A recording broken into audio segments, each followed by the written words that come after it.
Okay, good morning, everyone. It's 8:30, so welcome to today's webinar titled Breaking the Silence, a Conversation with Lori Poland. We are going to start today's webinar with a quick welcome and introduction, so I will now turn it over to Courtney Goodbellet to begin. Thank you and enjoy the webinar.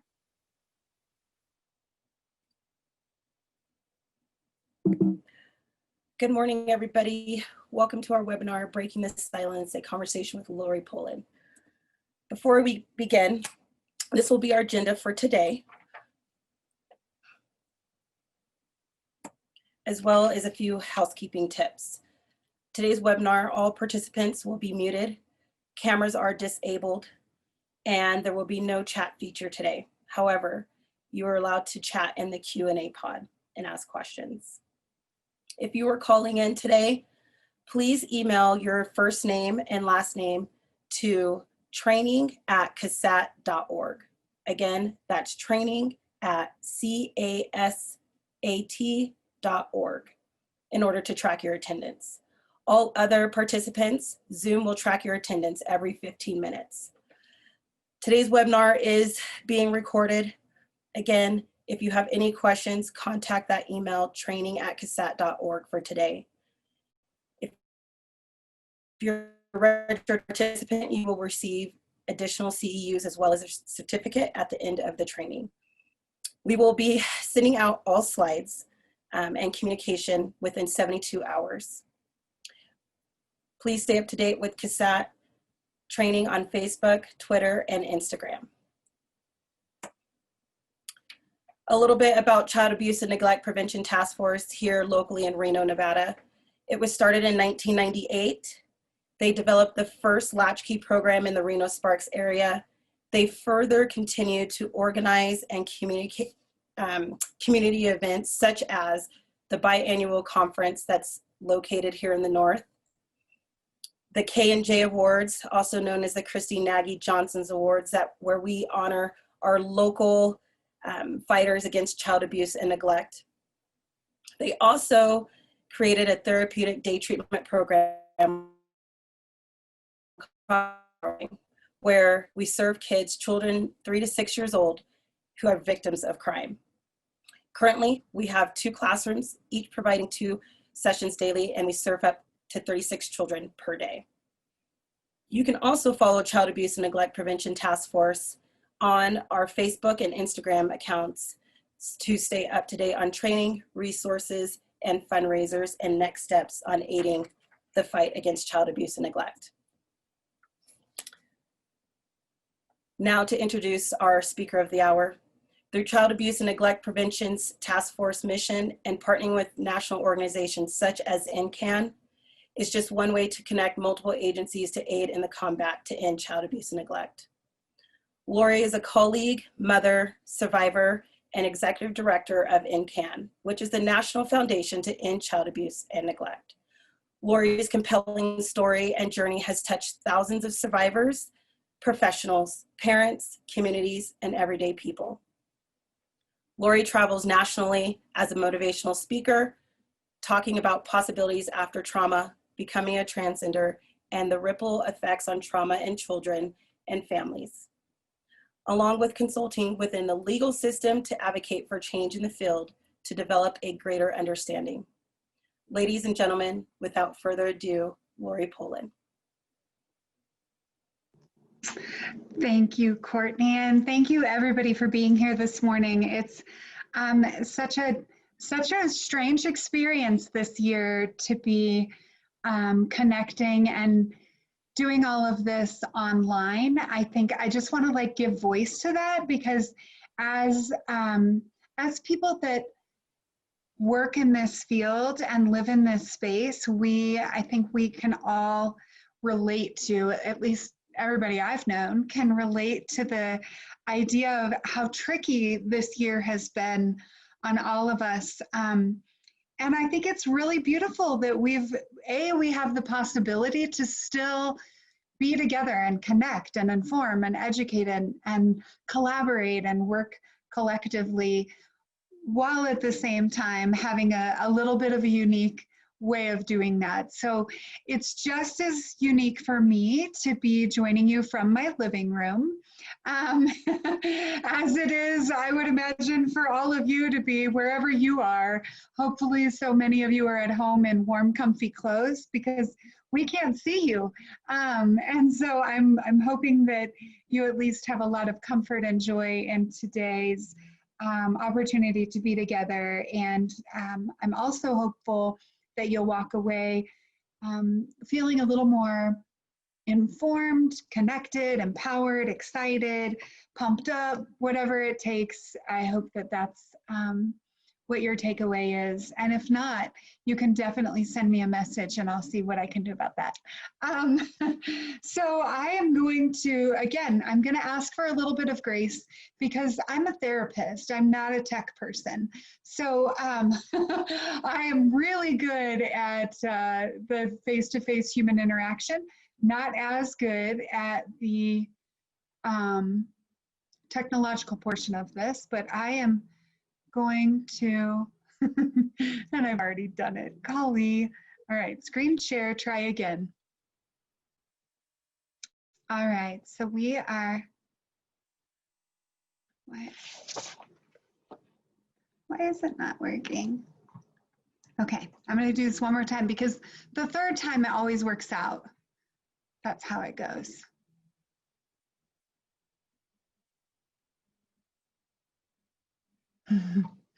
Okay, I'm just gonna do this. Bear with me, folks, bear with me. Okay, let me just start from the top. So my name is Lori Poland, and I am so honored and thrilled to be here. I met Courtney a few years ago at another speech I had given.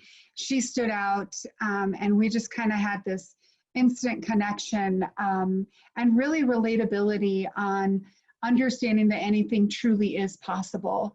And what I find so valuable is when I meet colleagues whose primary interest is in believing that anything is possible, and that now more than ever in the history of our world, there seems to be this drive and this passion and this desire for us to do things differently than the way we've done it before. And that's in no way to say that what other people have done is wrong.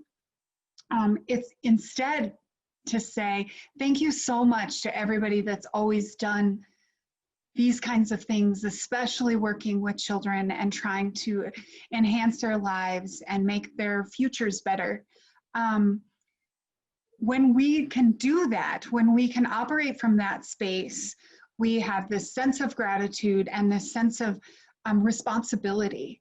And that responsibility helps us move forward in making sure that anything truly is possible, so that my children and your grandchildren and your great-grandchildren can be better even than us. I want my kids to be better than me. I want their lives to be better than mine. And so when I live in this space of anything is possible, it gets me super excited.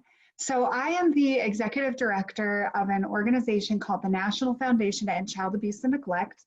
I certainly did not see myself in this role 5 years ago. 5 years ago, I was running a wellness center.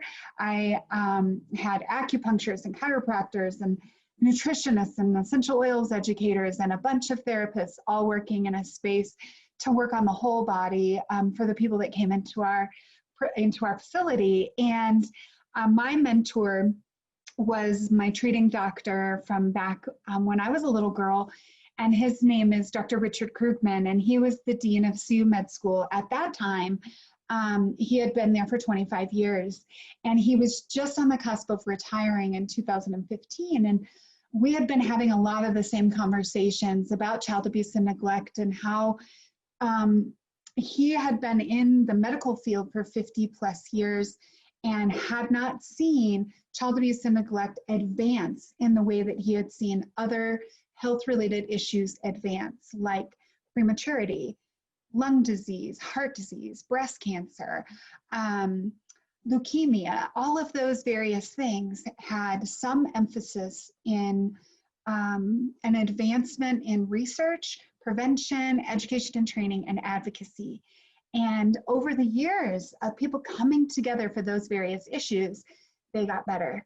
And so Dr. Kirkman and I decided to start NCAN, and I will tell you more about that later on in our in my presentation today. So I hope that you stay tuned for all of it. And we're just going to get started really truly from the beginning of my experience. I would love to share with all of you where I come from and how I got to this point right now today. So I want to start with showing the highlight of the power of perspective.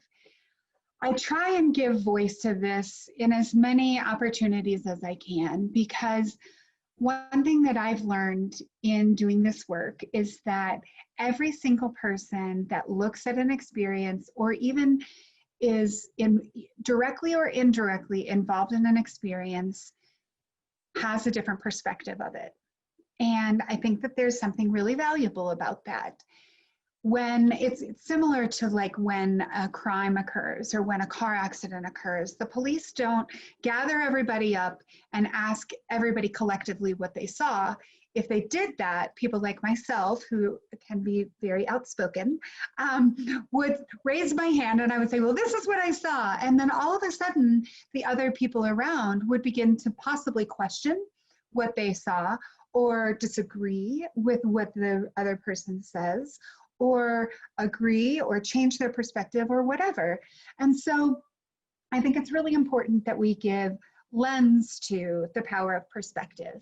That from my experience, there were tens of thousands of people who were in my experience with me, who were impacted by it. I meet people on a weekly basis who remember my story, who know what it was like for them, and translated their own experience out of it. And I think that that is so beautiful.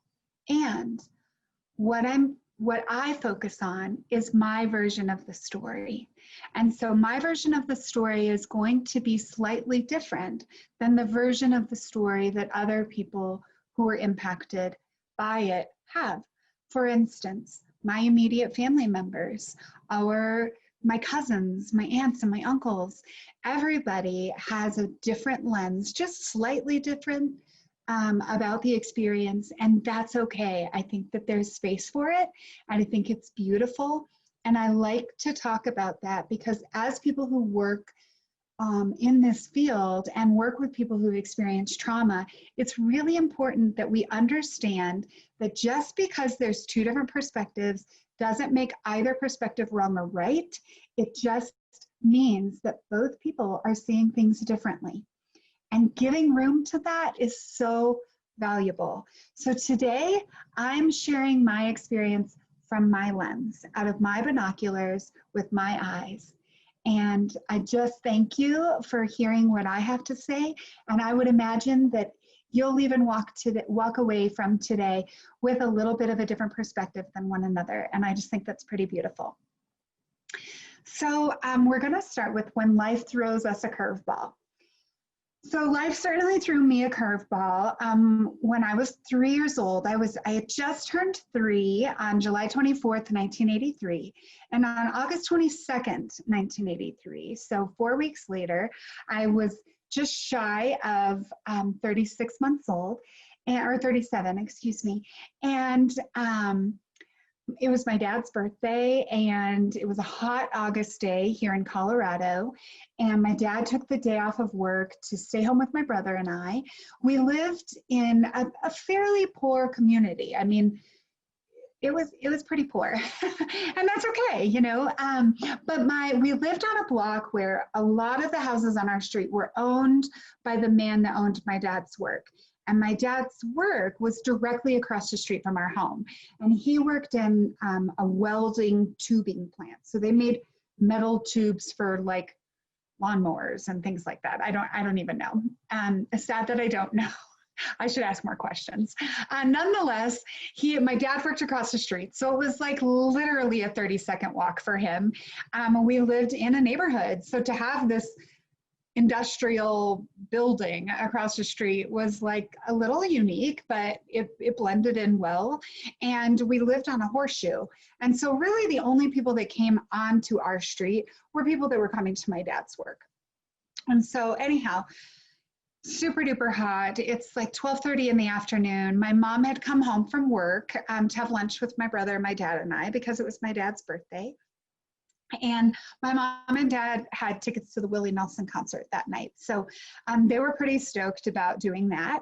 And my brother and I were hanging out, and I was playing in the gutter with like a little toy boat. And my brother and I, since my mom had just left, we both were really good at asking our dad for things that we knew our mom would say no. So we snuck over to our dad and we asked him for a popsicle. And my dad was like, no, you guys just had one. And we were like, please. And we batted our eyes. And so he finally said, okay, fine. And because that's what you do with dads, right? You just bat your eyes at them and they give you what you want sometimes, at least mine did.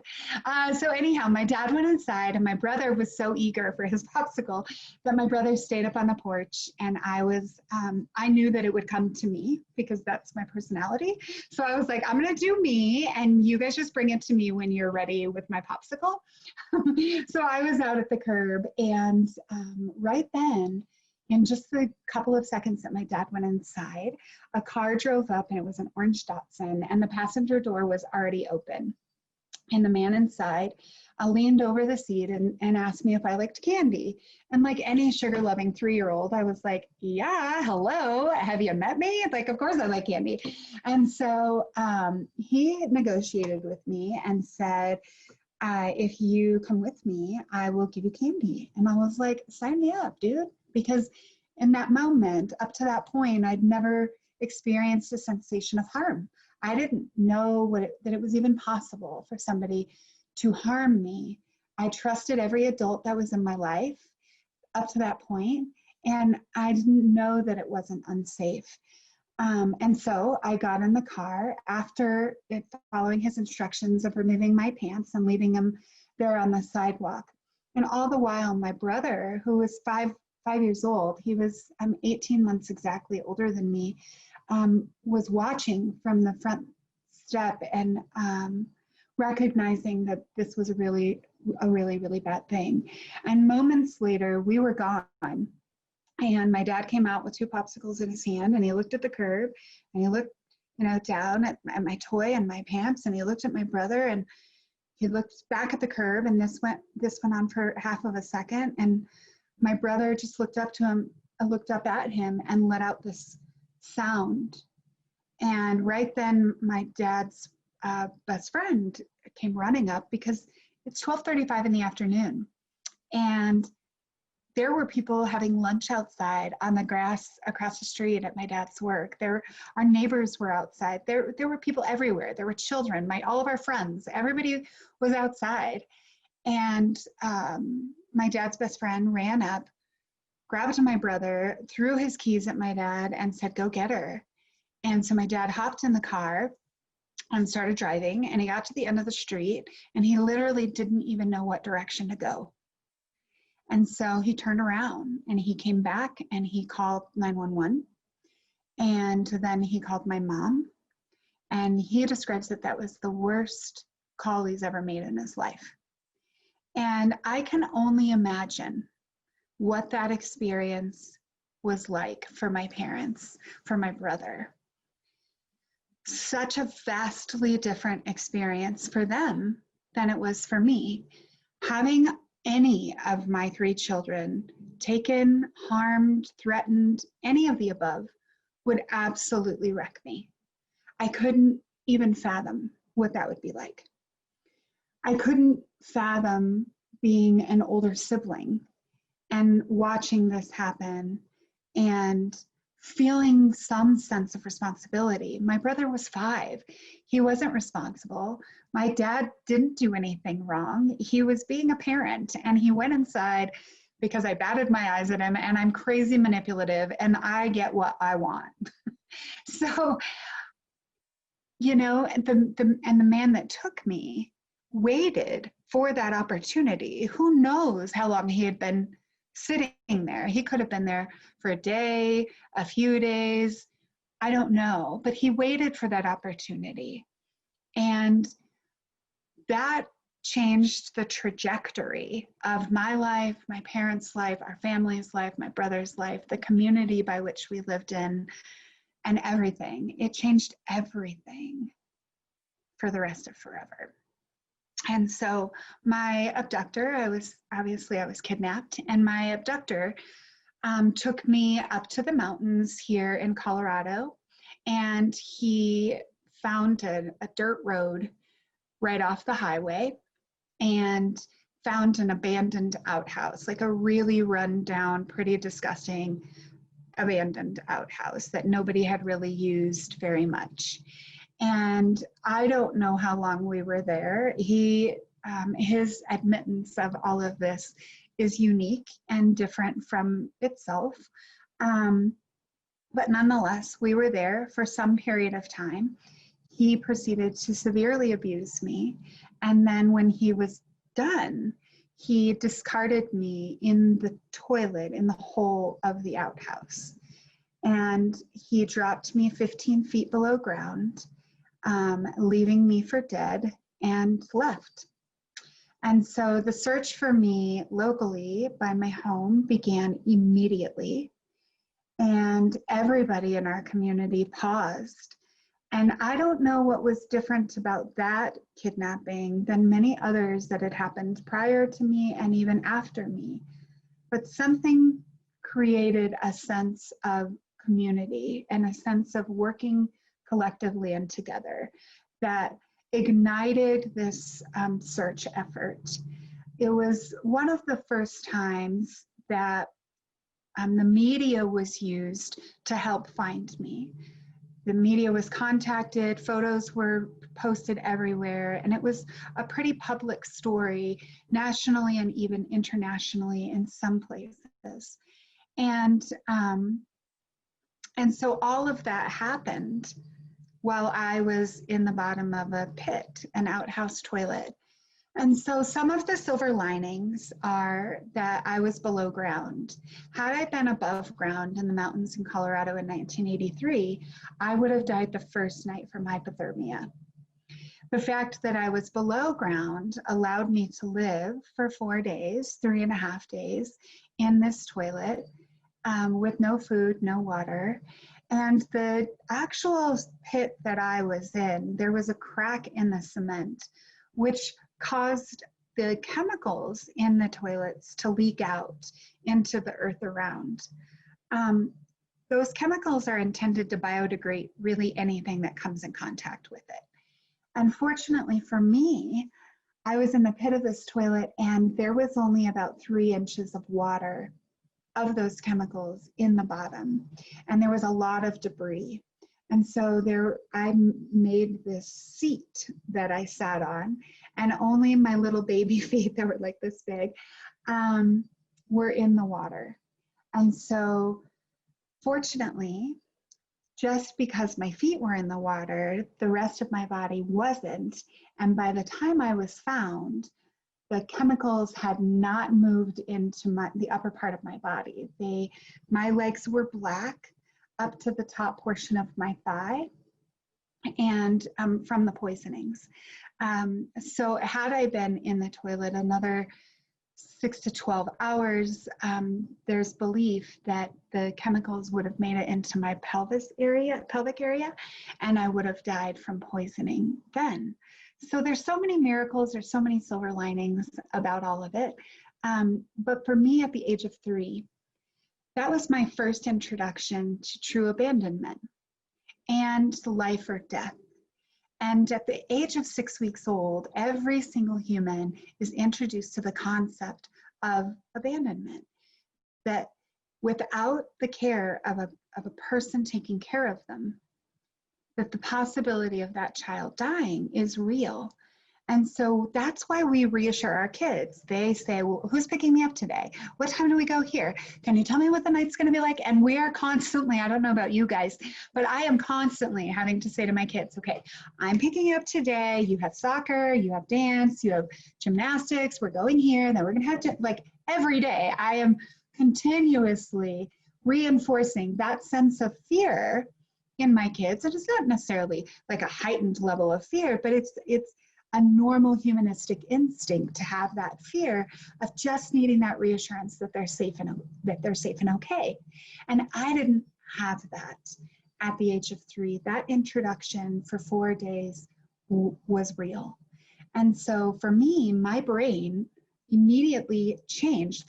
The chemical imbalancement in my brain changed, and the trajectory of my future was forever newly imprinted.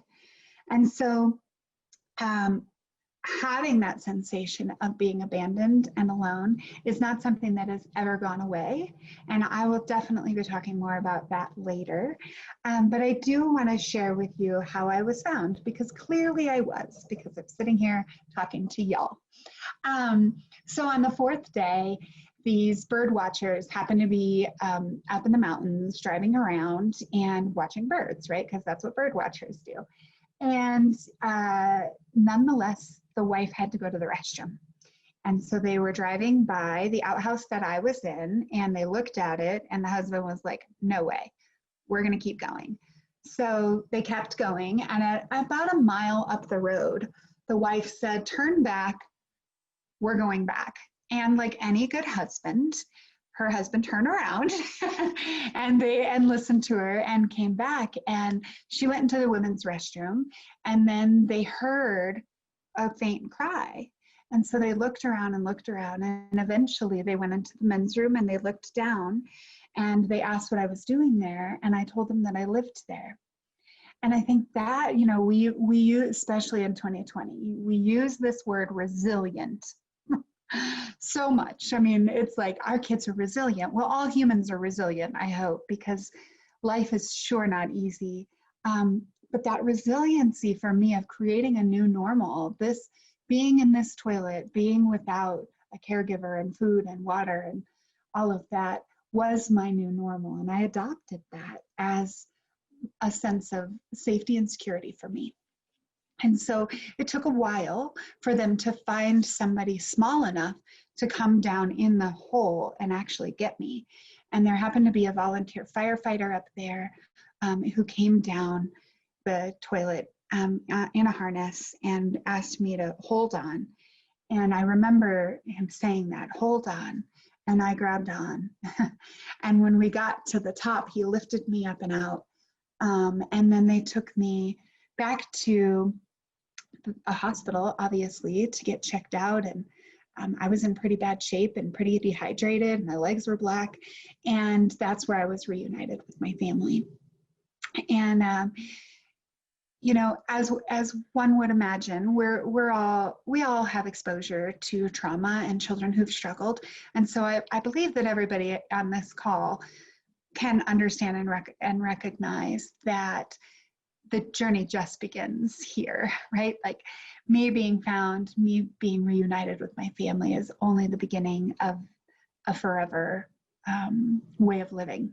And so after that, less than a week later, I was taken to the police station here in Denver, and they had, while I was gone, they had taken the vehicle identification that the many, many eyewitnesses had seen who watched me get into this orange Datsun. They'd taken that, and they'd taken a couple of other instances that had occurred within a few weeks or even months prior to my abduction. And they put all those together like police and detectives do, and they were able to find and identify and arrest my abductor, who at the time was like, I have no idea what you're talking about. And so less than a week later, I was at the police station with my mom behind a two-way mirror while there was a lineup of men that came into this identification room, and each one of them stepped forward and said something. And on person number 4, I knew that was the bad guy that put me in the hole. And so they had that on video. And then they took that video to a local treatment program here called the Kemp Center. And they shared this video with Dr. Kirkman, the gentleman that I shared with you at the beginning of this presentation about.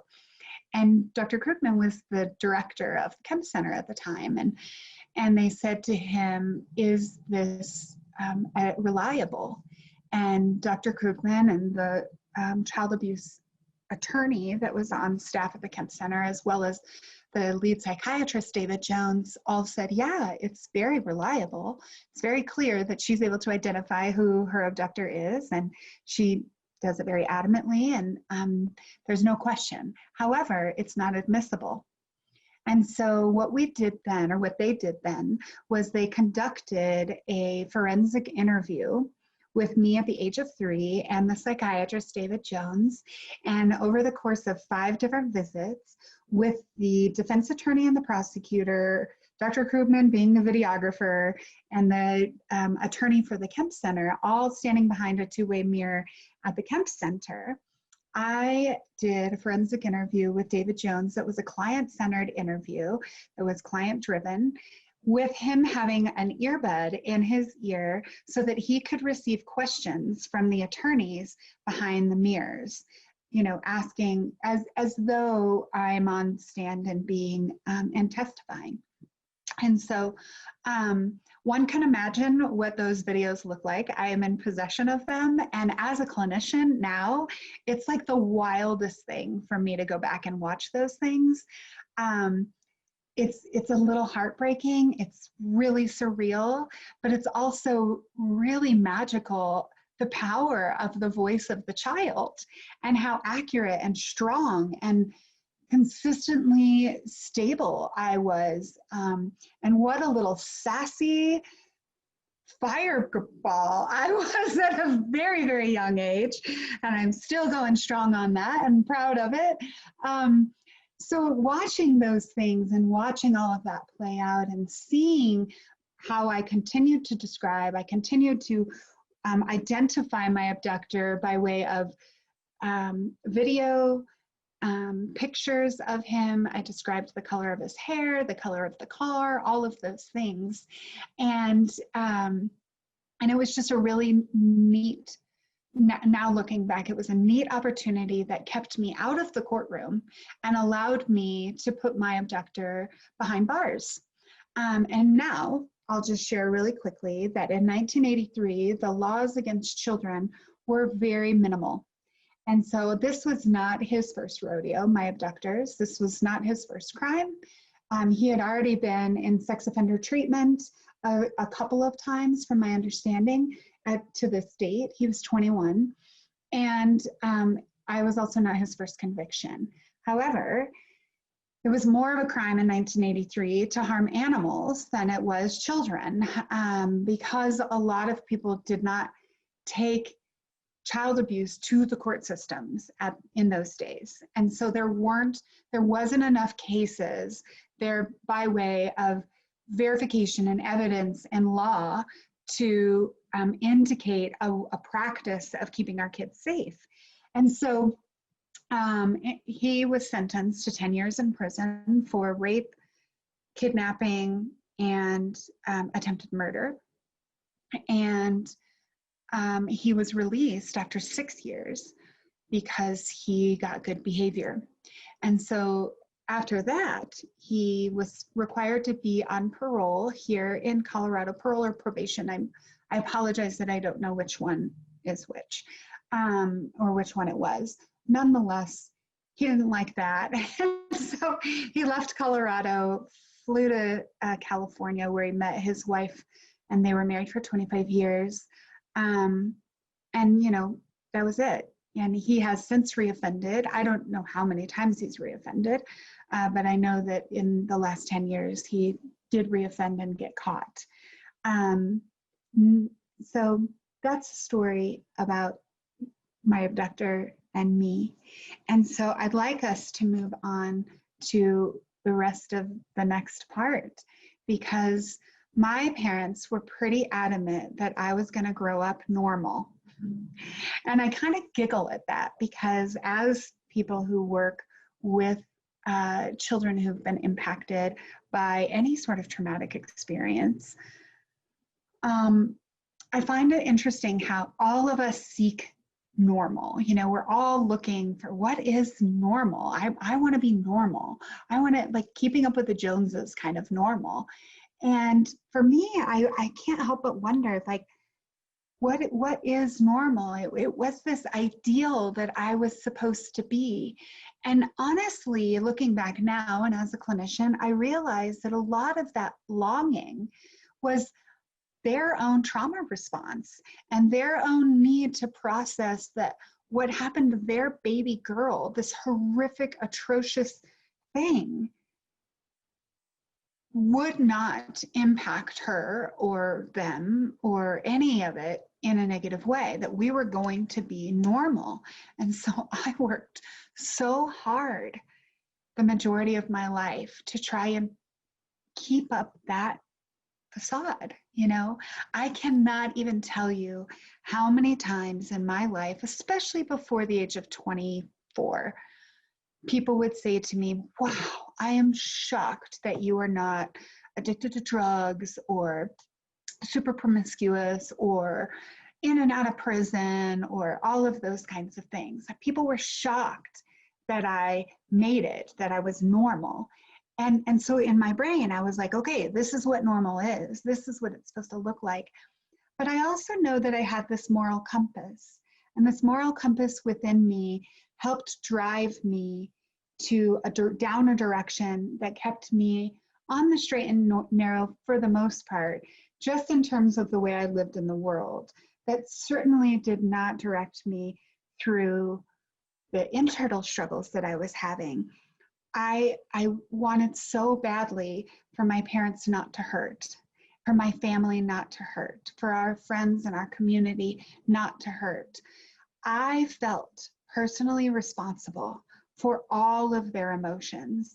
That's not on them for doing it to me or making me feel that way. Now as an adult, having done a lot of my own work, I realized that that was an adopted belief that I had, because I felt as though me saying yes to getting in that car was on me, and that I was responsible for all of this pain.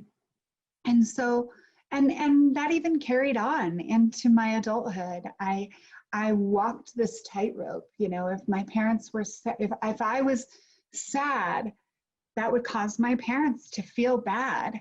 And if I was happy, then that would cause my parents to struggle too, of like, they were hurting. They had all this unresolved trauma.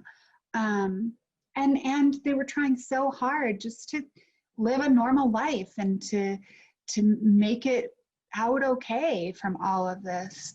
They were really young and trying with everything they had to do what they knew to do. And I don't know about you guys, but I've never seen an instructions manual on how to raise kids, let alone an instruction manual on how to raise kids after they've been kidnapped and put in a toilet. Like, I just don't know very many people that's had that experience. So I'm positive there isn't a book about it. And yet my parents did an exceptional job making it through.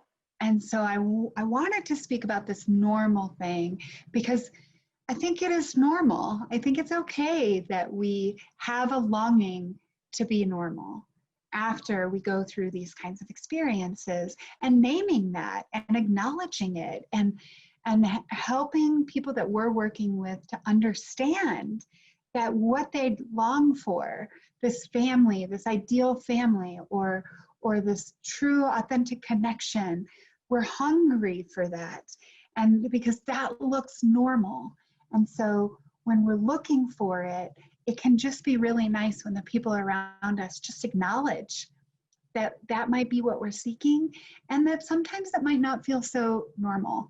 And that's okay too, because I know in my head, I heard this quote a while back that said, the worst neighborhood to be alone in is the one between your ears. And in my head, like, I'm a bestseller.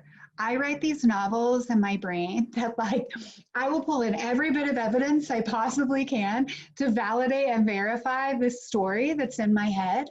And that, you know, that's normal for me because it's my normal. It's my sense of normal. And so sometimes it can be really nice when the people in our lives can just validate where we're at and recognize that what we're seeking is just a sense of belonging. And so for me, when I answer the question, so what is normal? The answer for me is, what is belonging?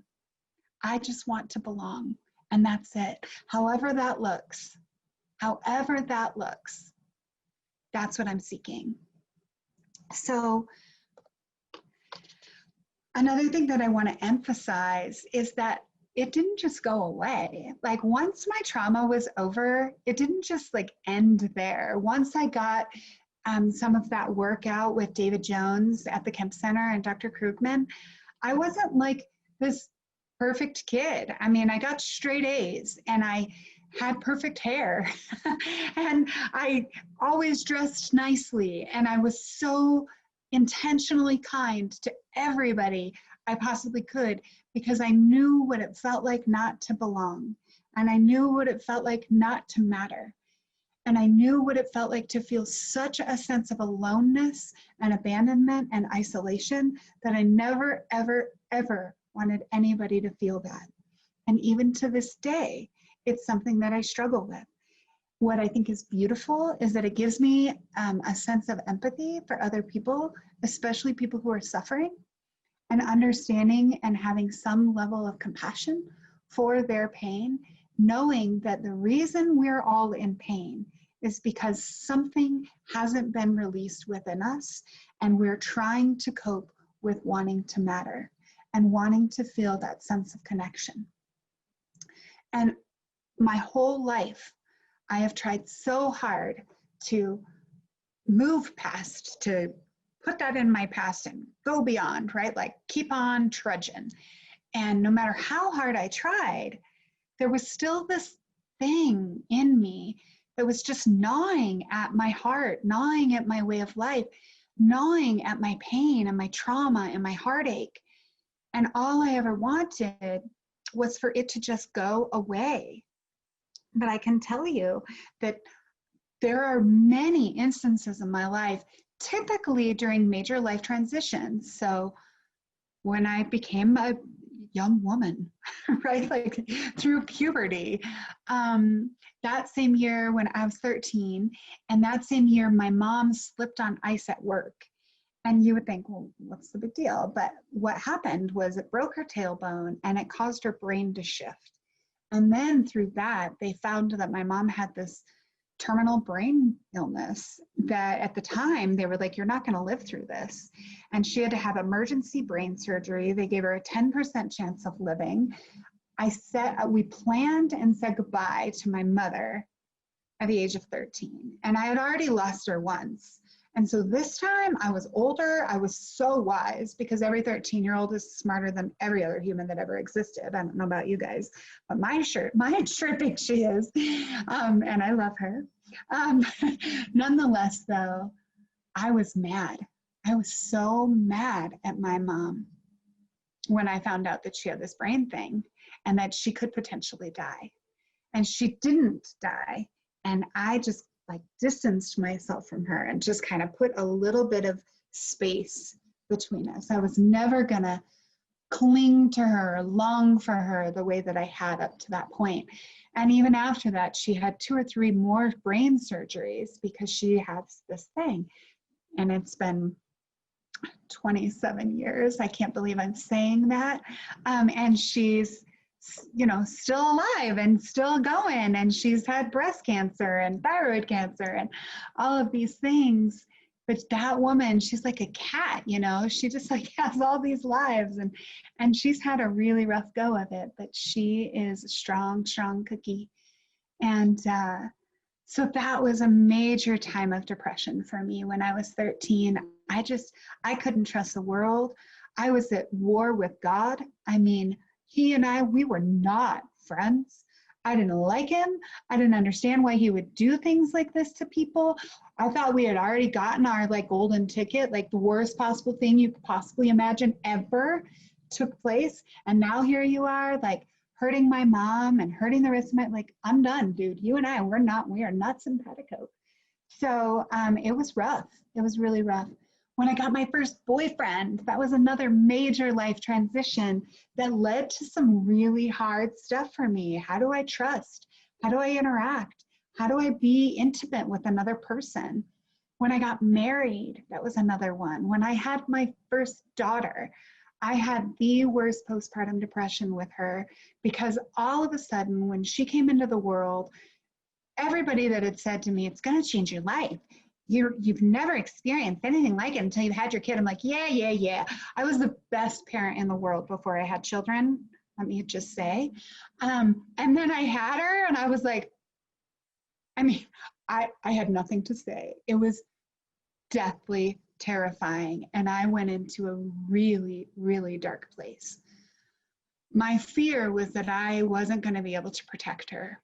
That just like my parents, no matter what they did, that man's intention was to take me. And I have seen the damage that that man's intention has had on every single thing that it has come in contact with.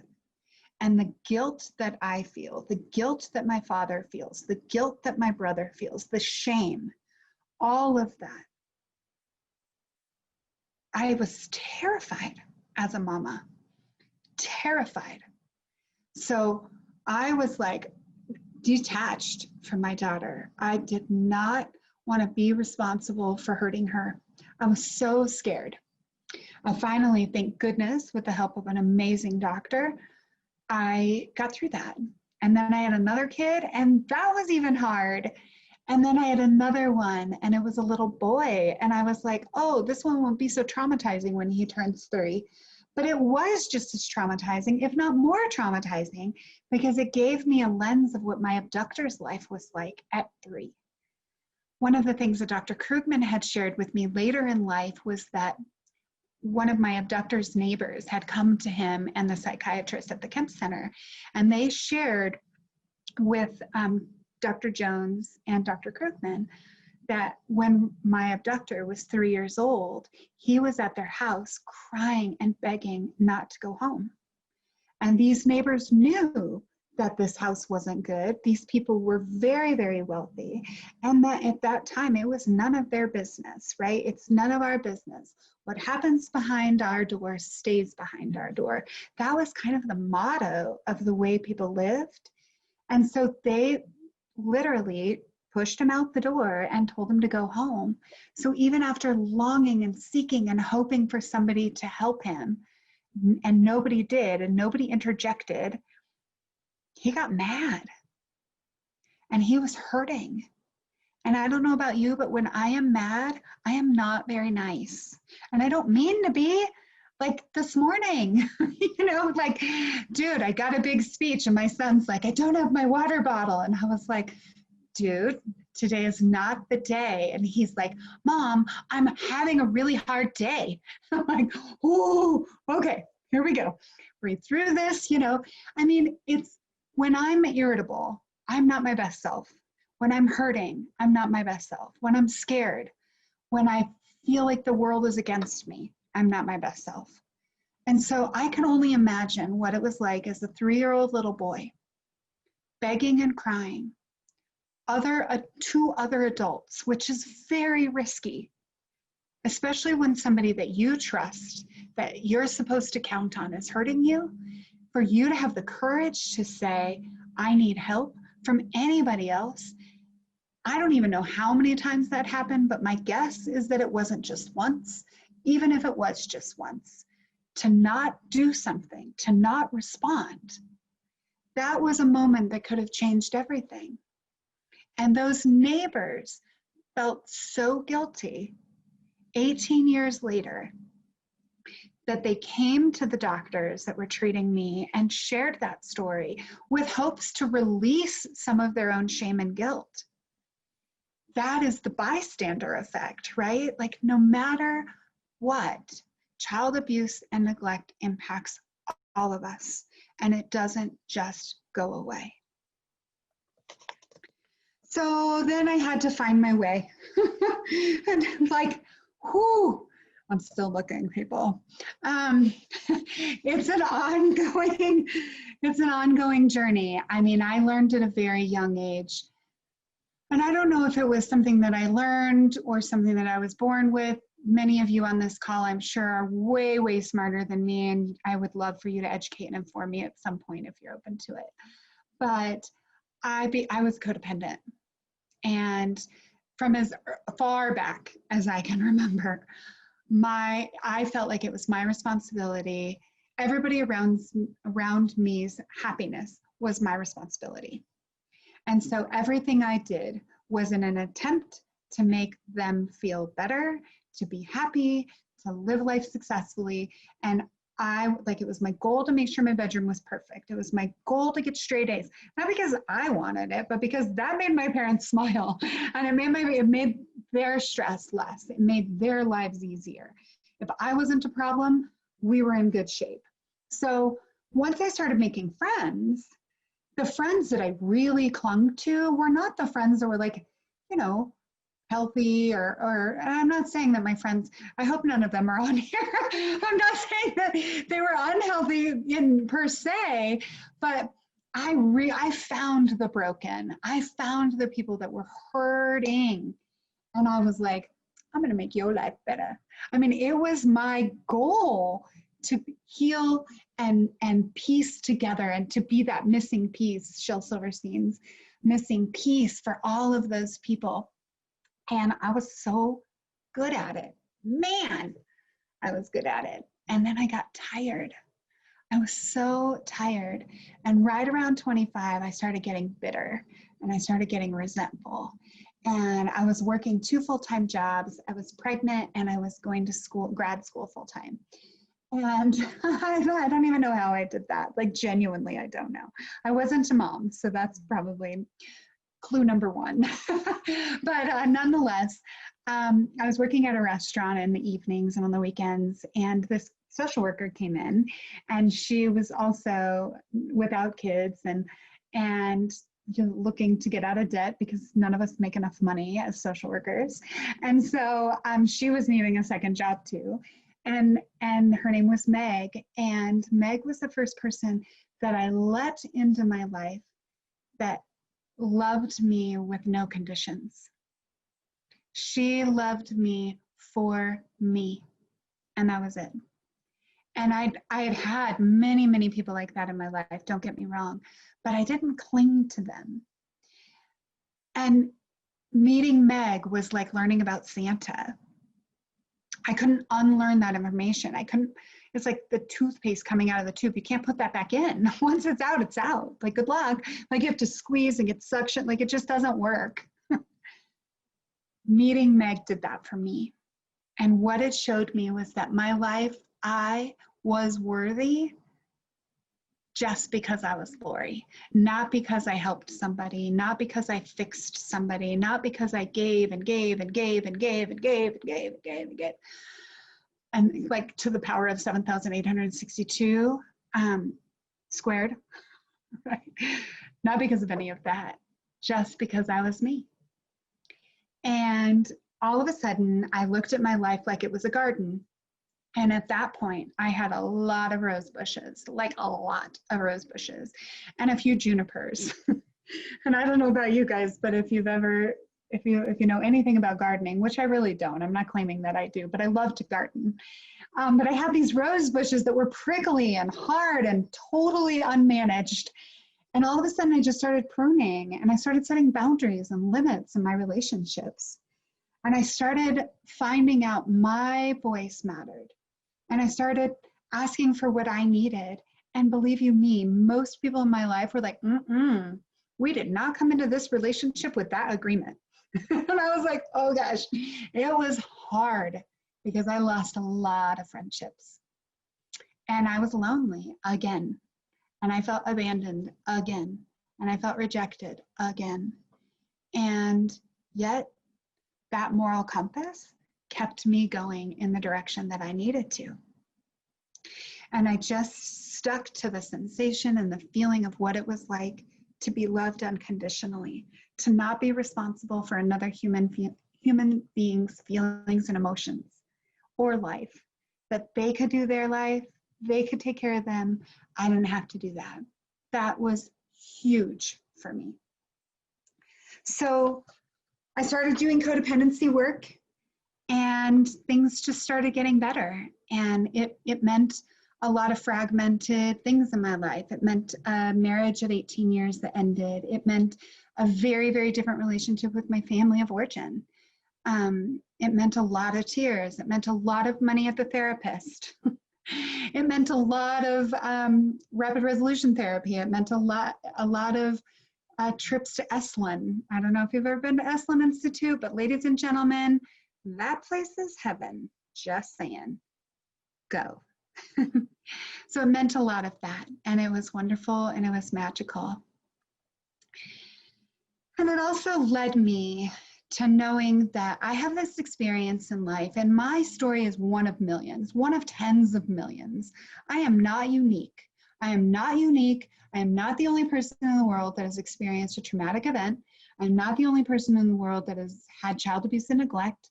And my abuse, I share with you the popular one. I share with you the one that was a public story. I don't share with you the years and years and years of other abuse experiences that I went through. I don't share that with you in part because I'm still working through a lot of that too, but that happened. And that is a big part of my story. And just in the last couple of years, I have had the courage and strength to be able to say those things out loud. And I'm working through those. And so I know I'm not the only one.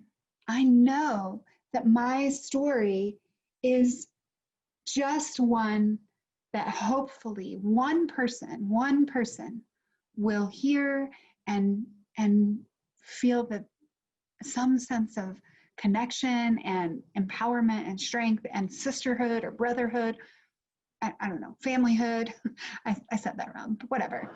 My hope is that somebody will experience some change within and know that it's possible, because I genuinely believe anything is possible.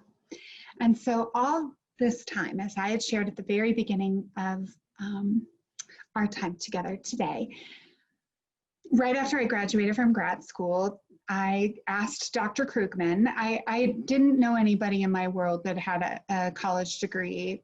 There were very few people in my family that even had high school degrees or high school diplomas, let alone a college degree. And I truly believe, surround yourself with people that you want to be like. And so this dude right here is somebody that I've wanted to be like.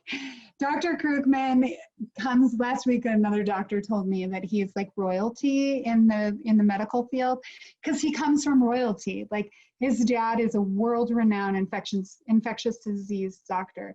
His uncle was Dr. Sabin, who helped come up with the first polio vaccine. Like, these people do things, okay? And so Dr. Krugman he specialized in child abuse and neglect, not because he is a victim of child abuse and neglect, but because he had a teacher, another doctor that he admired and he looked up to, and he got it, and he wanted to do something about it. And then in 1993, he was offered the dean's job at CU Med School. And at that time, he had 4 boys, and his second to youngest was like, hey, I need a new car, and this job gives you a raise, so take the job. It's only 2 years. Most deans only last 2 years. Well, that cul-de-sac in his career was 25 years. Dr. Krugman was the dean at CU for 25 years. And then, and so when I graduated from grad school, I asked him to be my mentor, because he had nothing better to do, I'm sure, than be a mentor of some chick, but whatever. He said yes, shockingly. And we continue to have these conversations that I was describing earlier about all of these other major health issues that he had watched improve, and he had watched change, and he had watched the number of people who died from leukemia and prematurity and cancer and heart disease decrease drastically decrease in his 50 years in medicine. And yet the numbers of kids that die from child abuse and neglect are the same as they were in 1967. Same numbers, 5 kids die a day. It's mind-blowing to me that we have not changed those statistics and those numbers. So Dr. Krugman was like, well, since you have nothing better to do aside from get a divorce and get a new house and raise 3 kids and run a private practice and run this wellness center, why don't you come and be the executive director of a national foundation, something by which you've never done before, and let's start a 501c3. And I was like, yep, sign me up. Because you can't say no to the guy. Look at his smile, like he's darling. And if you've ever talked to him, he is the sassiest, most sarcastic, humoristic man, and so humble.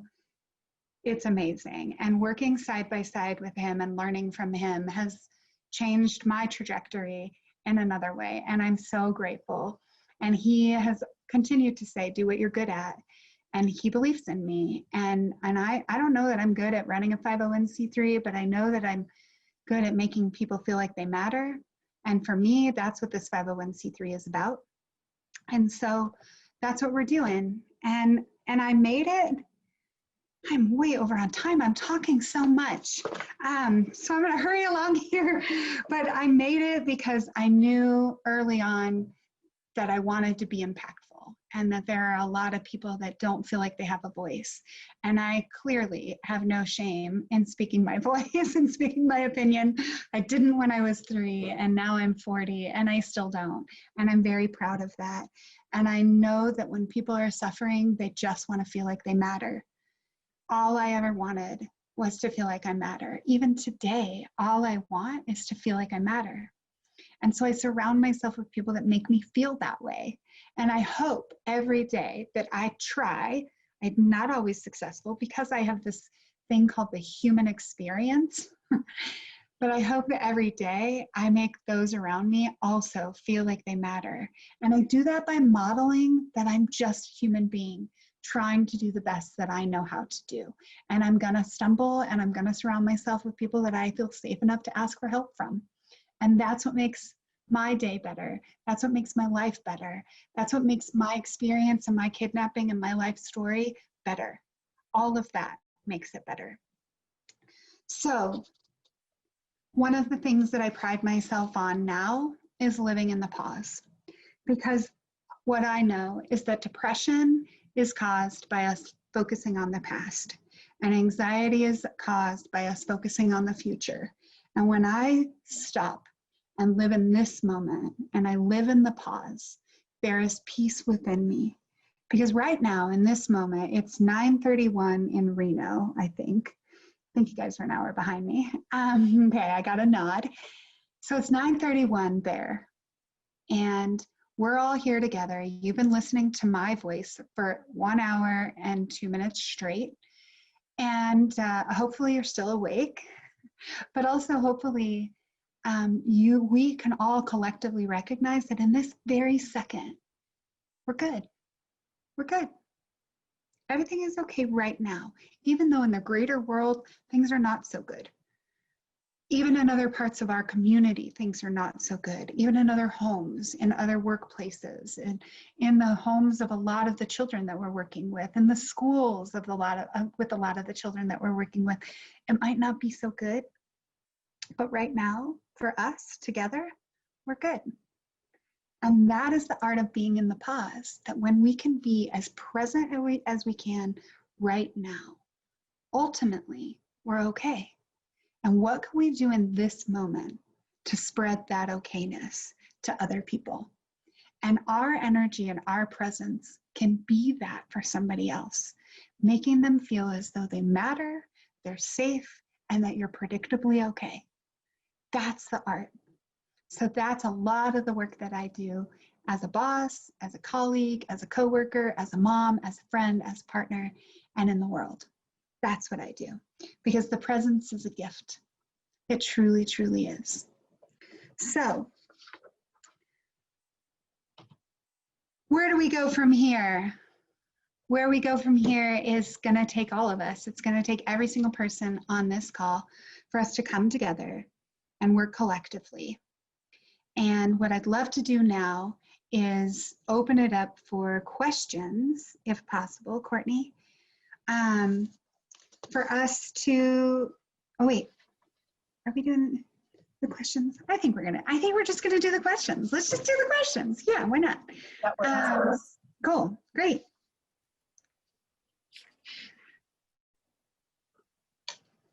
Okay, our first Lori. What kind of treatment did you do? Was that question, what kind of treatment did you do? To heal, yes. Okay, all right. So my 21st birthday, like many, not all, hopefully, certainly not my kids, but on my 21st birthday, I got a limo and I wore a really pretty red dress and I got 11 of my friends and we went out. And the night did not end well. The night ended with me sitting on a curb by myself. Several of my friends had gotten into a fight with one of my family members and I tried getting in the middle of it and then they all dispersed and I was there by myself and I went into a pretty dark place. And that day I attempted suicide. And a couple days later I woke up. Nobody had even known that I was gone. And I was gross. Everything about me was gross. And so I got a phone book that day because they had phone books back then. So I opened the phone book and I looked up therapists and I went down the list and I called until somebody answered. And I went to my first therapist the next day. And I saw that guy for about a year and a half. And then I transitioned to another therapist. And so I just started basic psychotherapy at the age of 21 because I needed to start somewhere, right? So it was like CBT, mindfulness, those kind of things. And I did that for a while, for a few years. And then once I moved beyond that, like I kind of outgrew that kind of therapy, I started doing some deeper work. I did some Jungian, deep, like analytic work with an amazing therapist. And then I kind of danced back and forth between the deep dream Jungian subconscious work and cognitive talk therapy. And then 6 years ago, in my practice, I was working with a lot of trauma survivors, adults, kids, teenagers, and the talk therapy could only go so far, and I knew that, and I had never done any technique or skill as a clinician that I hadn't tried myself. I tried EMDR, I tried all sorts of things, and I wasn't really a fan of a lot of them. Some of them were really traumatizing. Some of them were really painful. I just didn't like any of that. And one of my colleagues told me about rapid resolution therapy. And so after about 9 months of resisting, I finally went to a rapid resolution therapist here in the Denver metro area. And it was a 3-hour-long session. And rapid resolution is a combination of the subconscious, very calm meditative state mixed in with kind of rewiring the brain I'm doing a terrible job at explaining this, so please do not quote me on it because I'll probably get in trouble, but there's a website called rapidresolutiontherapy.com that you can absolutely check it all out and actually get the right language. But nonetheless, it rewires the brain, and it rewired my brain. And in my first session, I worked on and cleared my kidnapping. And I remember, I'll never forget that day. I genuinely feel like I'm a changed person, no question. And I'll never forget it. And I went home that night and my husband was like, "You look really different." And I felt different in every way.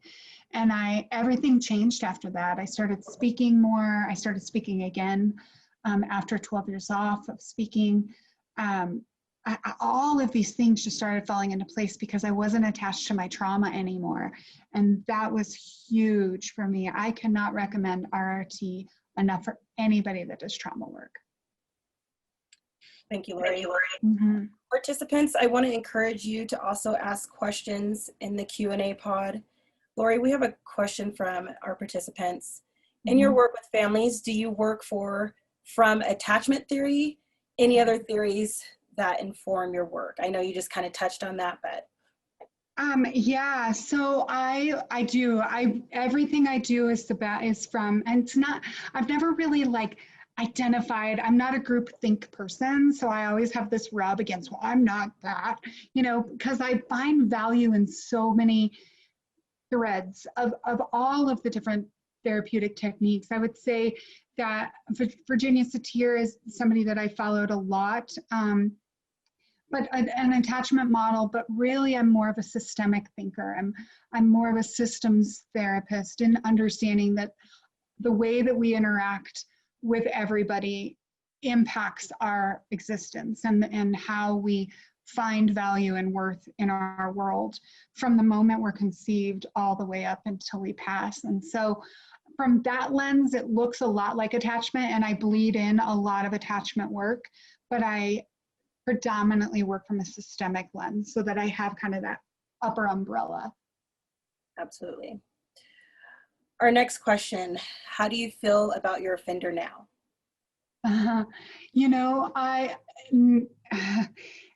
This is a lot of people ask me this question, and I've never, ever, ever been mad at him. I've never been angry. I've never had any ill will, and that makes a lot of people in my life mad. And I just don't have it in me. I've had a lot of people who were in prison with him write letters or share with me what they did to him while he was in prison, which were horrible, horrible things. And I have never been an eye for an eye person. I've never believed that just because somebody harms you permits you to harm them. That isn't in my bones.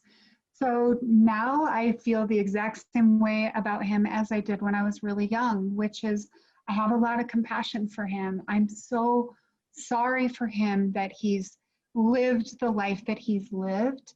I've never felt like he deserved harm or anything like that. I certainly have been resentful at him. He was ordered by the courts through a civil lawsuit to pay me and my family a monetary amount. And I'm like, God, that would have helped me through my therapy. That could have helped me in a lot of get through grad school. Like I think about those things, and that's just me being selfish. And so I've let some of that go. But I've never really been super angry at him. And so yeah, that's kind of where I'm at. Yeah, and another participant asked, when did you forgive him? But it sounds like you weren't even angry, so there was no need for forgiving. Would you agree or disagree with that? Yeah, I would say that I really literally forgave him. I remember writing a poem about forgiving him when I was 11. And so that is the age by which I remember that, but I don't remember even before that ever being mad at him. I was afraid of him. When he got out of jail, I was afraid he was going to hurt me, come back and hurt my family. He had told my parents during his sentencing, he had turned around, they were putting handcuffs on him, and he said to my parents, the next time I get her, I'll make sure she doesn't live to talk about it. And I mean, that's a sick person, right? To have the guts to say something like that, that's a sick person. And so I was really afraid of that my whole life. And then the movie Cape Fear came out when I was 12, and that movie messed me up. That movie, I was so afraid that he was going to come and not hurt me. I didn't care. He had already hurt me, and I was going to be okay, but I was afraid of him hurting my family and hurting the people that I loved. And that movie introduced that concept to me, and it just scared me. So those were my primary feelings around all of it. Absolutely. Another question is, how is your brother, and how did he get through the trauma? I'm so sorry. I'm bending over on screen. My computer is battery is supposed to be like an 8-hour battery. So here's my technology. I'm sorry. How is my brother? My brother is a father of 3, and my brother means to be a really good person. And my brother is my brother and I are not speaking because my brother doesn't like me. He thinks that me speaking out about my kidnapping is airing our family's dirty laundry, and that I should be ashamed of myself for doing it, and that I'm greedy. And he thinks that every time I talk, it hurts my parents. And I've talked to my parents about that. I know that it hurts them. I know that they wish it would go away. And for me, I had to make the decision years ago that I have this gift and that feels really selfish to even say out loud, but I do feel like I have this ability to understand people and their trauma. And I have watched thousands of people change from being understood and from feeling like they're not alone, from sharing their own story and speaking out about their own stories and experiences. It doesn't make mine any more valuable or any more worthy. It's just my experience. And I don't mean to cause harm to my family. I genuinely don't. If I could find a way to not, I would. And I have tried so many things, and I've screwed up a lot. And that's part of my human experience, you know. And my brother never got help, you know. None of my family ever sought counseling, and they all struggle to this day, 37 years later. And that's what I told my parents.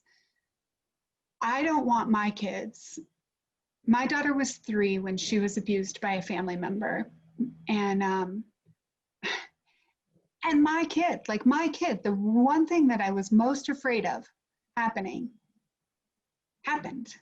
And I swore that my kid was not going to be, at the time, she wasn't going to be 25 years later, still struggling with that. Feeling like she can't talk about it, feeling like she can't be a part of it. I swore that was never going to happen. And I say to my parents, the reason, a lot of what drives me behind what I do is that we're still struggling with this. And that is not okay. It's not okay. I can go to a breast cancer walk and wear a pink tutu with 25,000 other people in pink tutus. And I know most of them have never had breast cancer, but they're there to be cheerleaders for the people who have experienced breast cancer. Why is what I've been through, that was not my fault, that I had no say in it? I mean, technically, yeah, I said yes to get into a car, but I was a baby. Why do I have to feel shame about that? Why can't there be cheerleaders around me? And I'm not just saying me, I'm saying all of us who have a story. That is why I'm doing what I'm doing. That is why I'm here. And if that means that my family are hurt by it, I'm so sorry. And I pray that they will forgive me. I pray every day, at least 3 times a day, that they will forgive me someday. But that can't be my drive. And many days it is. Many days I question, I feel anxious. I was scared even today coming on here. Like, man, I'm afraid I'm going to cause harm. I don't want to hurt anybody. But that's part of being a victim, is that what we do to our victims is we don't give them the power to have a voice in their own experience. And by speaking out as a survivor, they're expected to out either their perpetrators or their family members, and it feels so exposing, and parents feel shameful that they didn't protect, they didn't intervene, they didn't stop it, they didn't do enough, whatever. That's what I mean about the ripple effect of this. And there's bystanders, and there's perpetrators, and there's victims, and there's family members, and it touches everything. Everything. Absolutely. Thank you, Lori. Mm-hmm. I don't know why I'm echoing, so we'll see what's going on. Not echoing on my end. Okay. The next question.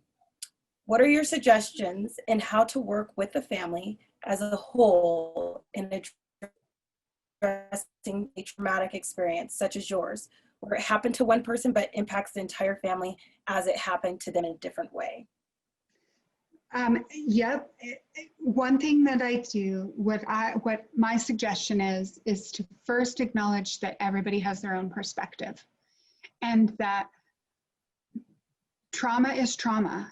And just because somebody watches a really horrific, deadly car accident doesn't mean that they're not impacted by that. It's like death. When somebody dies, it doesn't matter how far removed another person is by it, they still experience grief from that loss.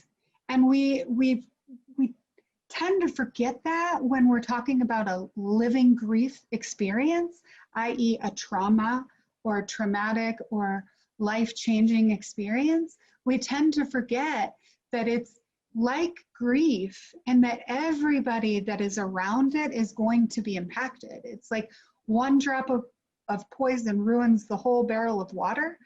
It changes everything. And so first, giving voice that everybody is impacted, some big, some smaller, some circular, some squared, some, it doesn't matter.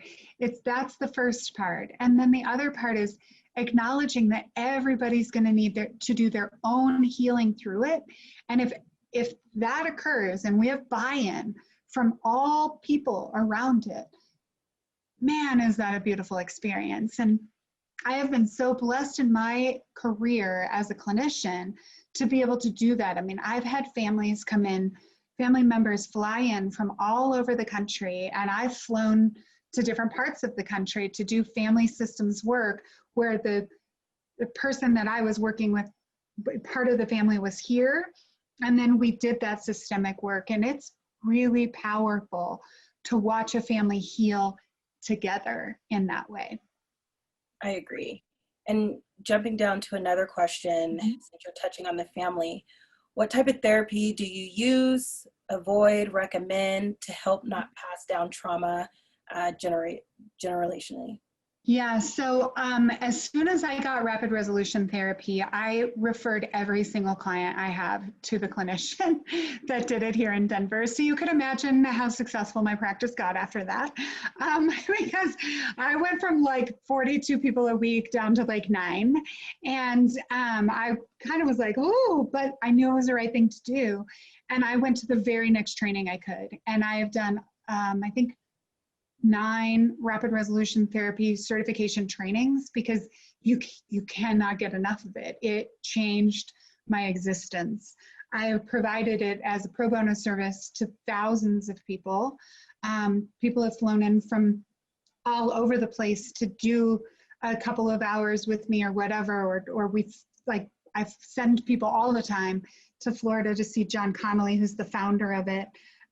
That is something that I recommend without question, hands down, all day, every day. I'm a huge cheerleader for it. I don't practice it anymore because it's like a muscle that I believe you need to continue to work. And because I'm running EndCan, I don't do that as much. But that's something that I absolutely do. And then the other thing that I practice is systemic family therapy. I believe that the whole family system creates the whole family healing.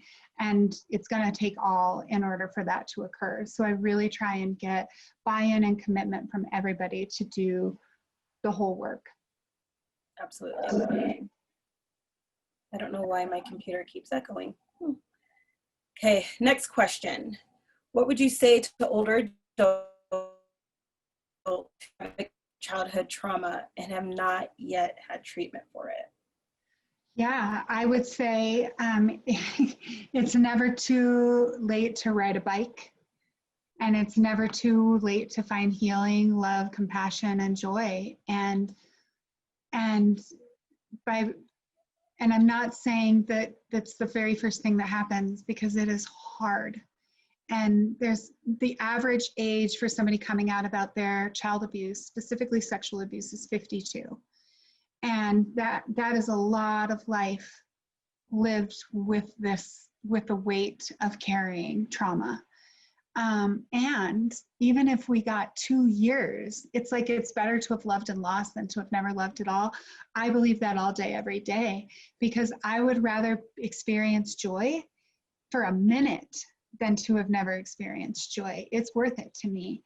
And so my recommendation to somebody that hasn't is to find your village, find the people, surround yourself with people that make you feel like you matter and that have your back. Build your own garden and get the support and services that you need that will work for you, because the recipe for healing is not the same for everyone, and that's okay. That's what's so beautiful about the human experience. Next question. You mentioned an institute where you went. Can you name it again, please? Yeah, it's called the Kemp Center. The Kemp Center is still around. They predominantly do research now. They don't do direct services any longer that I know of. I'm pretty positive they don't. And that's ebbed and flowed. I did 2,000 hours of volunteer work in high school at the Kemp Center with the First Time Parents program. And that was an amazing experience as a teenager. And then in grad school, I got the Kemp Center approved so that I could go and do my internship there. And then I also got my marriage and family certificate to be a marriage and family therapist. And I did an additional year there in the postpartum program and the under 3 program. And those programs are no longer there. So it just kind of ebbs and flows depending on who the director is at the Kemp Center and what their focus and mission is at that time in the world. And they do great things. Thank you. Jumping down a few questions, just because I know our demographics that are currently on the call. Mm-hmm. What advice do you have to parents, foster parents, caregivers who are receiving children back in their home after the child has experienced a trauma? What can they do to better help? Yeah, so the best advice I could first give would be to live in the pause. That we all have our own reactions and responses to other people's emotions. And when somebody with a severe trauma is in our presence, especially somebody that has major attachment disruption, pausing before responding can change the interaction and the relationship by which we have with another person. The second piece of advice I would have would be authenticity. Like for me, on a regular basis, when I catch myself, it is always a when. I very rarely walk into a conversation as a mom and say, okay guys, I'm triggered today and I'm having a hard time, so I'm apologizing in advance that I'm being a jerk. Very rarely does that happen. Usually I'm snippy or I'm short or I'm irritable or I'm like passive aggressively moving through the house by shutting cabinets a little louder or ruffling the chips bag that's been left out or picking up the cereal bowl or whatever, like I just get irritable and I'm passive aggressive at times. And so it's usually when I recognize that I'm there that I can say to the people around me, hey, I'm triggered right now. This is hard. I know you're having a hard day and I'm reacting to it, and your temperament is making me crabby, and I just want you to know that that's where I'm at.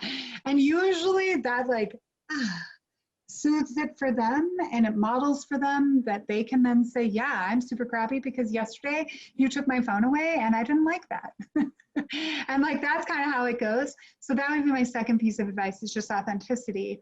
And my third piece would be do your own work. Do your own work and don't put all that responsibility, especially on children around you. When we are taking care of people who have trauma, it is our job to be as grounded and stable and consistent and predictable as we possibly can. And that is hard to do, so hard to do without the love and support of our own system. And so even if it's you going to see somebody or calling a friend on a weekly basis and checking in and just doing your work, going to a support group, whatever, do your work, because your healing, your capacity to show up, your strength is what they need in order. That's a huge component to their healing process. And if you're just letting them do all the healing and go to counseling and go to group therapy and go talk to the caseworker and go see their bio parent and blah, blah, blah, blah, blah, blah, blah, the list is long for these kids. And when they're doing all of that and you're over here just making dinner and telling them that they have counseling in 2 hours and, well, you know, all of that, it's like they're the identified patient. And they didn't have a choice in whether mom was a crack addict. They didn't have a choice in whether dad was abusing them.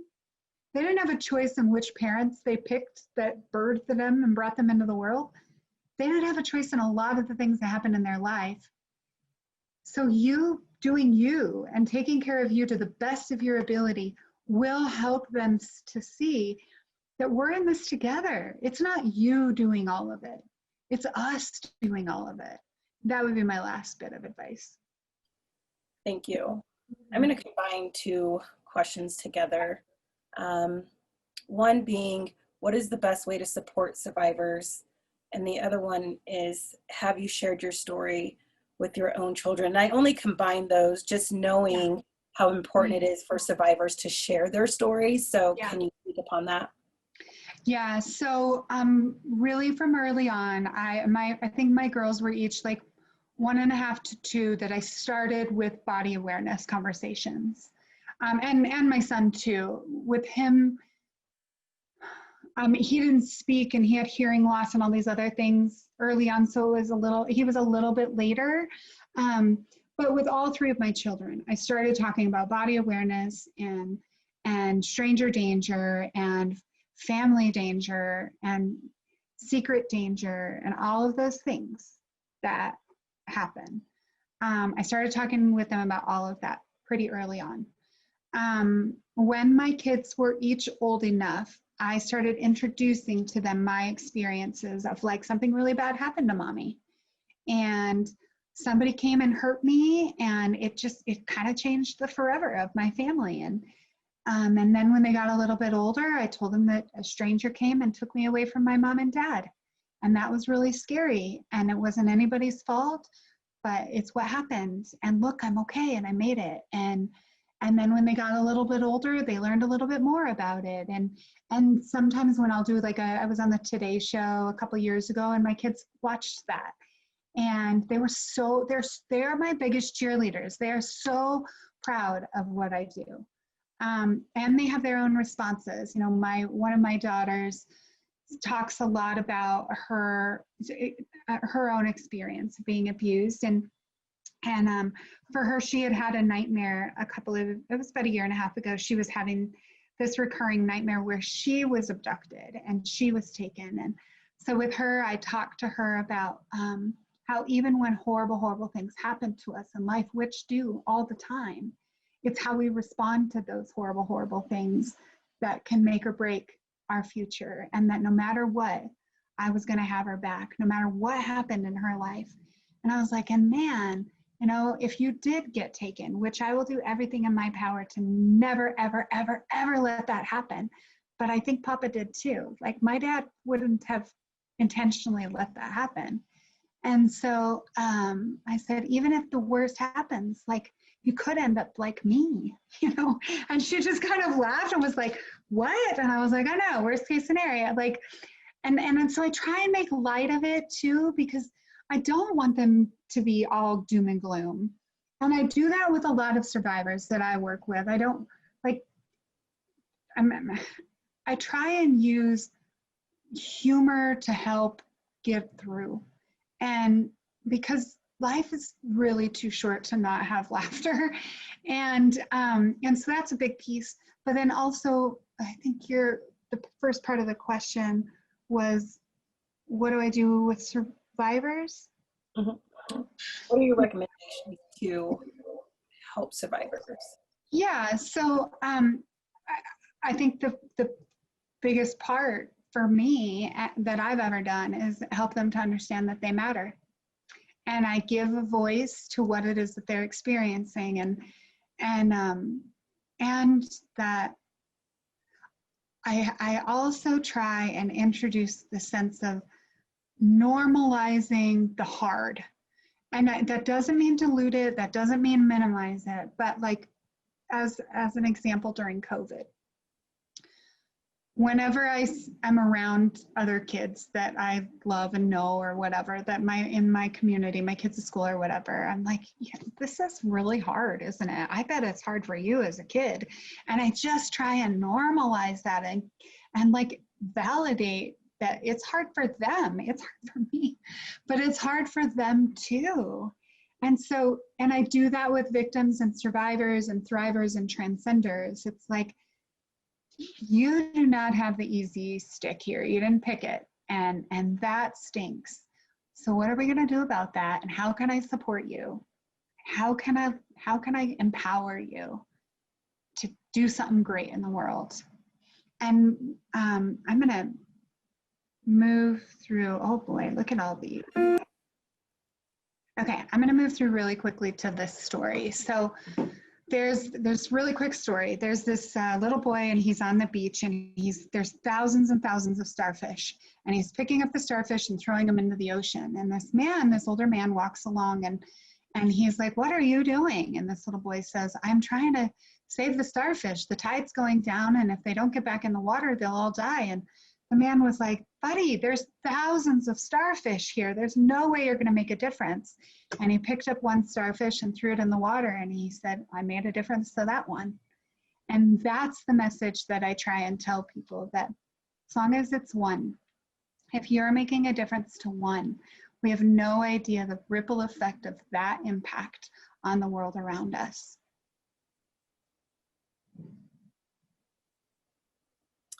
Absolutely. Yes. So maybe this will segue into one of your videos or the next step. What are some of your goals for NCAN?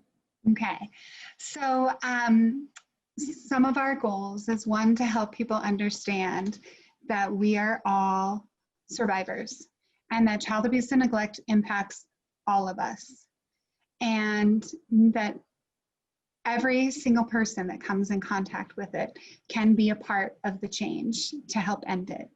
And so our job at NCAN is, right now we're building an army, and it's going to take millions and millions of people, just like it took millions and millions of people to put on pink and show up on a Saturday morning at 7 a.m. and do those breast cancer walks, because believe you me, I've been there every single year, even before my mom and my ex-mother-in-law and many other women that I know had breast cancer. We have to do the exact same thing for child abuse and neglect and for survivors of it. We need to be champions and cheerleaders and all come together, allowing our voices to be heard. And so this is one video that I just want to emphasize part of what we're doing, and it's called "We Are All Survivors." The world is full of proud survivors. If you survived cancer, you're open about it. You donate, you advocate, you fundraise. For those who have overcome addiction, we help them celebrate the anniversary of their sobriety. But there's one instance where the survivors keep it quiet, where its effect touches anyone and everything around it, causing more pain. Where pride is replaced by shame. It's child abuse and neglect. For those who have suffered abuse, it's uncomfortable, it's embarrassing, and it's too rarely talked about. But these people are not victims. They are survivors. Once you embrace it, you realize you are not alone. We are all survivors. The parent who blames herself for not stopping it, the next-door neighbor who beats himself up for not noticing, the community that is impacted. They are also survivors.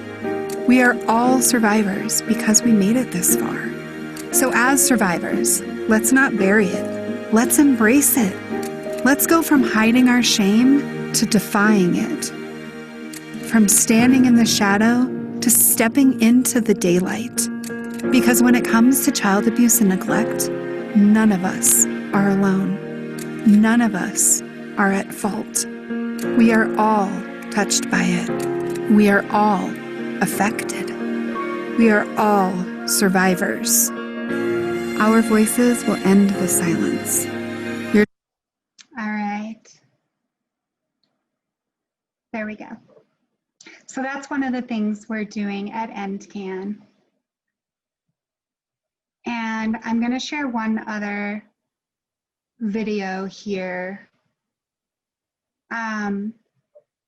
And this one, a lot of our messaging is around being louder than silence. That doesn't mean screaming from the rooftops. It doesn't mean outing yourself. It doesn't mean even sharing your story if you don't want to. It just means being louder than silence. And it is going to take an army of us to come together and to be impactful in order to end child abuse and neglect. And I genuinely, genuinely believe that if we eliminated shame and started giving voice, open, authentic, and loving, compassionate voices to the people that have been impacted by this, we would begin to see major, major change. And so this video is called Louder Than Silence. I'll let you watch it real quick.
Alrighty.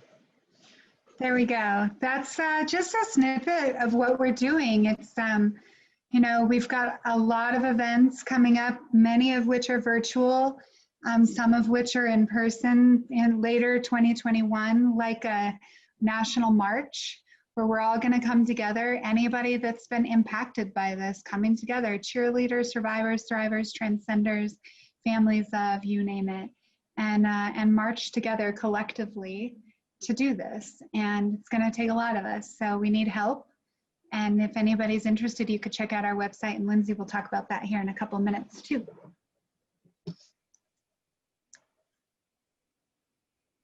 And before Lindsay pops on and shares that information with us, I just want to let everybody know those videos are available on ncan.org. We have a question in the Q&A pod. So.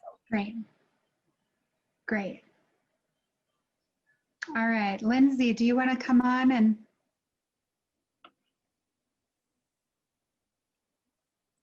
So this is Lindsay Lack. She is our communications director here at NCAN. Lindsay, I don't know if we can hear your voice. No.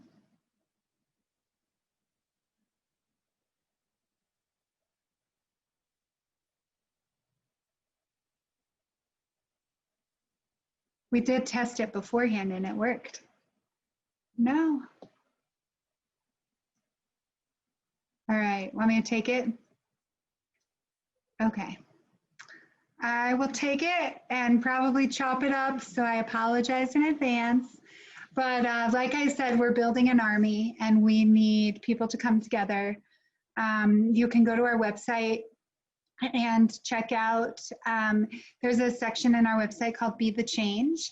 And there's a lot of different ways that people can get involved.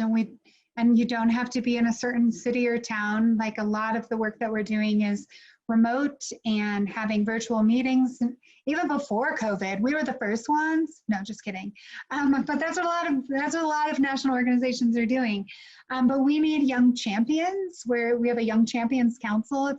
It's like a place for young professionals to come together and think like-minded think tanks and really help us catapult this army build out. And just knowing that anything is possible is where it really starts. And so you can go, I'm gonna come back to that one in just a second. We have at endcan.org, we have our newsletter that you can sign up for. We have a support group, an online anonymous support group for survivors. We have volunteer opportunities. There's lots and lots of social media. We have Giving Tuesday coming up on December 1st. And then we also have a really fun podcast that some of the people who are on the panel will ideally be members and guests of that podcast. But that's been a lot of fun for me to be doing. But there's so many opportunities for people to get involved at endcan.org. And so one of the things that we're doing on September 27th is National Crush a Can Day. And we know that the acronym for CAN is Child Abuse and Neglect. For the acronym for Child Abuse and Neglect is CAN. And so one of our amazing staff members thought of this idea of like, what if we did this Crush Can challenge? And so you will see somebody that you all know on this short little montage. It's a new word that I use, or that I learned that this is to describe it, but I'm going to show this video of what those can crushes look like. It's just a fun little way to get involved.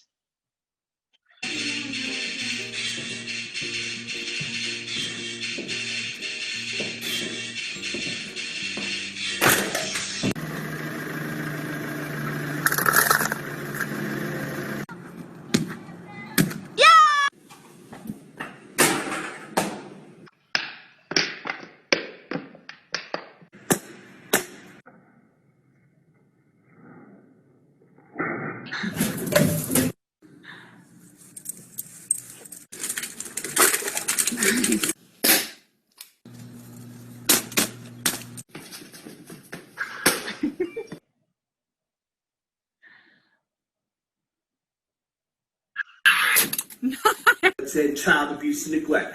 Boom! Yeah! Woo! They're crushing it. Yeah!